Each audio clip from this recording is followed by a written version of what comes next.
Welcome to section 3.8. This is the 33rd session of the ISACA CISA exam prep series. In this session, we'll cover the post-implementation review. We'll answer a few questions.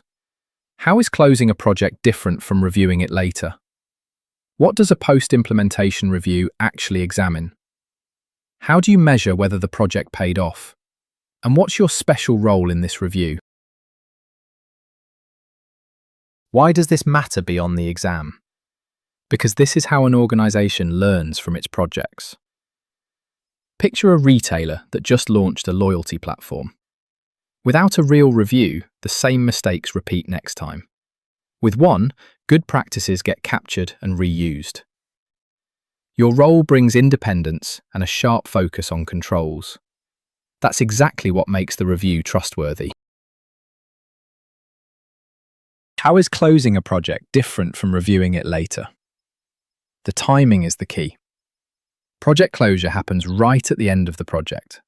It confirms objectives were met and releases the resources. A post-implementation review comes weeks or months afterward. By then, the real benefits and shortcomings have surfaced.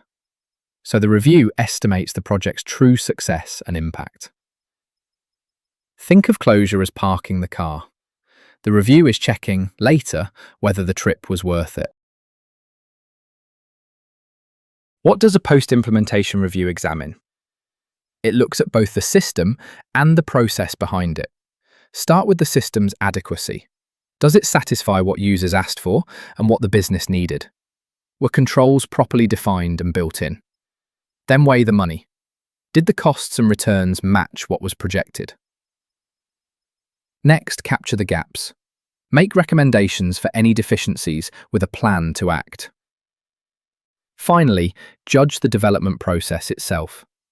Were the chosen methods and standards actually followed? Were sound project management techniques used? And is the risk of running the system within acceptable limits? One practical note: not every lesson is obvious right at completion, so a second, joint review later is good practice. The development team and end users do it together. What are the formal steps for closing a project? There are 5. First, assign any open issues to specific owners with a budget. Second, take custody of contracts and archive the documentation. Third, run a review with the team, users, and stakeholders to capture lessons. That covers both content results and how the team work together. Fourth, document any risk found and update the risk register. Fifth, run that second review once benefits have had time to show. Use it to gauge how successful the project really was. How do you measure whether the project paid off? Here's the crucial part. You must plan the measurements before the project starts. Identify what to review during feasibility and design. Then collect it before the project and after it goes live. What kinds of measures help? Productivity, like cost per user or transactions per month. Quality, like the number of discrepancies or disputes. Economic value, like reduced processing time or lower admin cost.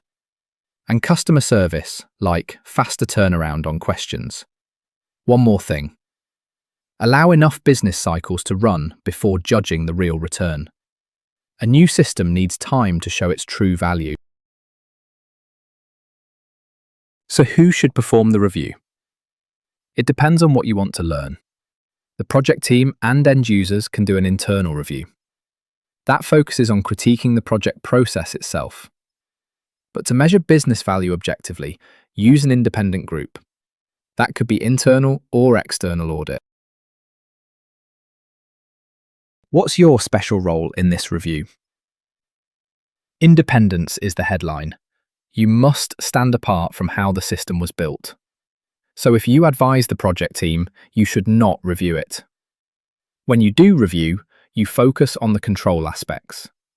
Document all your involvement in the work papers. Then check the specifics. Were the objectives and requirements actually achieved? Are the cost benefits being measured and reported to management? Review change requests to spot design or interpretation problems.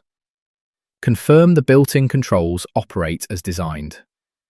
Check the operator error logs for hidden problems, and review input and output balances to confirm accurate processing. So let's bring it together. Closure happens at the end. The review comes later.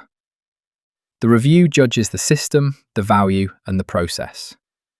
Plan your measurements up front, then collect before and after. Use an independent group to assess business value.